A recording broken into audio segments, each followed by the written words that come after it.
Préparez-vous à plonger dans la mer des mystères, également connue sous le nom de mer Noire. C'est la plus grande étendue d'eau intérieure au monde, plus vaste que l'ensemble de l'État de Californie. Elle abrite des dizaines de navires perdus, ainsi que quelques tunnels sous-marins secrets. Certains pensent même qu'elle fut autrefois une carrière exploitée en 6 phases distinctes. La mer Noire présente des couches d'eau horizontales qui ne se mélangent pas, avec des niveaux de salinité variés. L'eau salée provient de la Méditerranée, tandis que l'eau douce est apportée par les rivières. 10 des plus grands fleuves d'Europe se déversent effectivement dans cette mer, et elle reçoit plus d'eau douce par les rivières et les précipitations qu'elle n'en perd par évaporation. Enfin, l'excédent d'eau s'écoule à travers le Bosphore en direction de la mer de Marmara, formant 2 courants distincts. Le courant supérieur évacue l'eau de surface de la mer Noire, tandis que le courant inférieur apporte l'eau salée de la Méditerranée.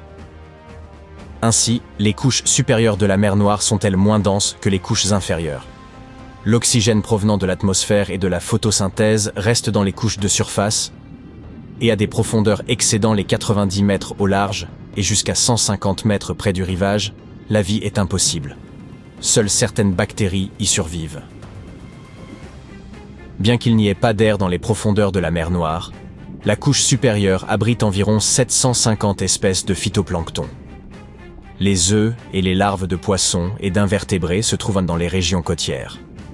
On recense également 180 espèces de poissons dans la mer Noire, dont certaines sont précieuses, comme le chinchard, l'aiguillat commun et le sprat. Le niveau de l'eau y est toujours constant, sans marée haute ni marée basse.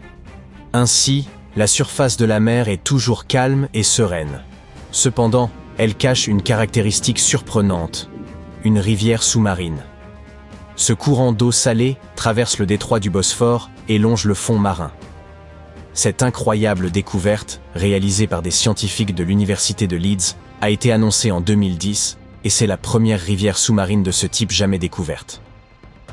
Elle se forme lorsque l'eau salée de la Méditerranée se déverse à travers le détroit du Bosphore dans la mer Noire, où l'eau a une salinité bien moindre. La zone dépourvue d'oxygène de la mer Noire constitue une chambre de conservation idéale pour les trésors cachés dans ses profondeurs. Véritable coffre à trésors pour les épaves, cette mer a révélé ses secrets par hasard.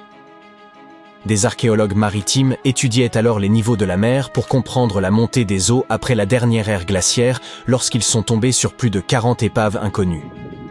À l'aide de 2 véhicules téléguidés, les chercheurs ont exploré le fond marin, filmant et produisant des images tridimensionnelles détaillées des navires assemblées à partir de milliers de photos haute résolution.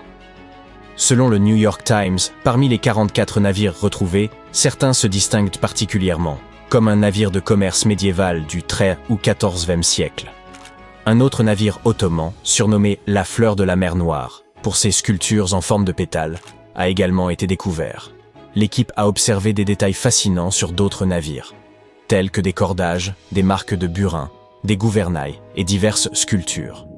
Aucun plan d'excavation n'a encore été annoncé, mais ces épaves pourraient renfermer des trésors historiques tels que des livres ou des parchemins. Il serait sûrement intéressant de les récupérer. La découverte la plus extraordinaire dans la mer Noire est celle que les archéologues considèrent comme l'épave intacte la plus ancienne au monde. Ce navire grec antique, long de 23 mètres, repose presque indemne depuis plus de 2400 ans, à plus de 1600 mètres de profondeur, avec son mât, ses gouvernails et ses bancs de rames toujours en place.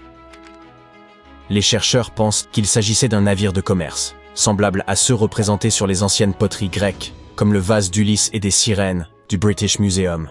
Ce vase, qui date de la même période, nous montre un navire acheminant le héros au-devant des sirènes tentatrices.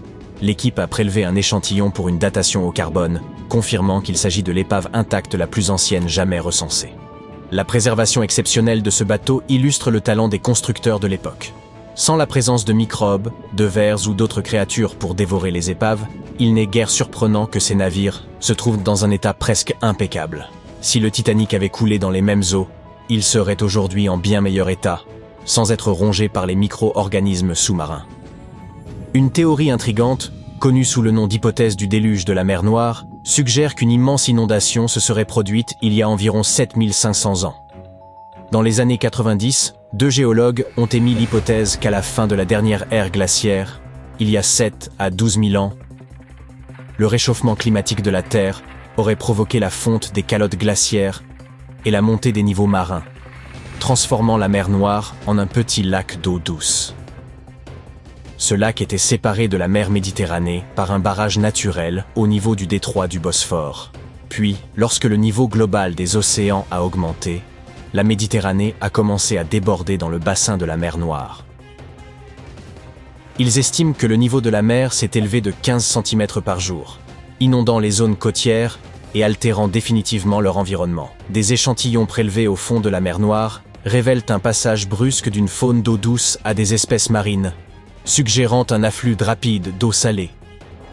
Des études sous-marines ont également identifié d'anciens littoraux et des structures humaines, prouvant que des populations vivaient dans des zones aujourd'hui submergées par la mer Noire. En outre, le moment de cette inondation correspond au schéma connu de migration humaine vers l'Europe, l'Asie et l'Afrique. Certains pensent même que ce déluge pourrait être celui décrit dans l'histoire de l'Arche de Noé. Cependant, les critiques de cette théorie affirment que les preuves avancées ne sont pas aussi catégoriques et que la transition de l'eau douce à l'eau salée aurait pu être plus progressive. Ils débattent également pour savoir si les habitants ont déserté la région avant ou après sa submersion. Une ancienne chronique, datant d'environ un siècle, détaille l'existence de 2 tunnels souterrains partant de Roumanie et de Bulgarie et s'étendant sous la mer Noire jusqu'en Turquie. Autrefois, les paysans utilisèrent de tels tunnels pour déplacer leurs troupeaux vers l'Empire ottoman et le reste de l'Asie mineure.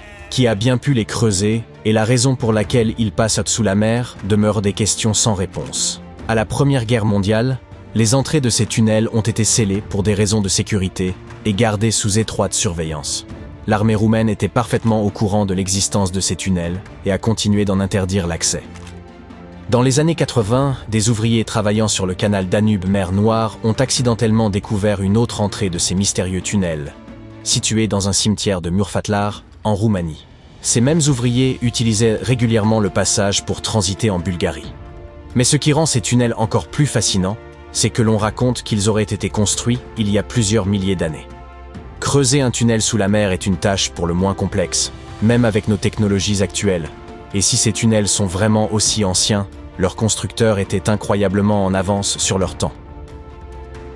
Enfin, une légende urbaine raconte que la mer Noire posséderait son propre triangle des Bermudes. Les pêcheurs ont décrit un tourbillon furieux qui apparaîtrait soudainement, entraînant sous les flots des oiseaux, des navires et même de petites îles.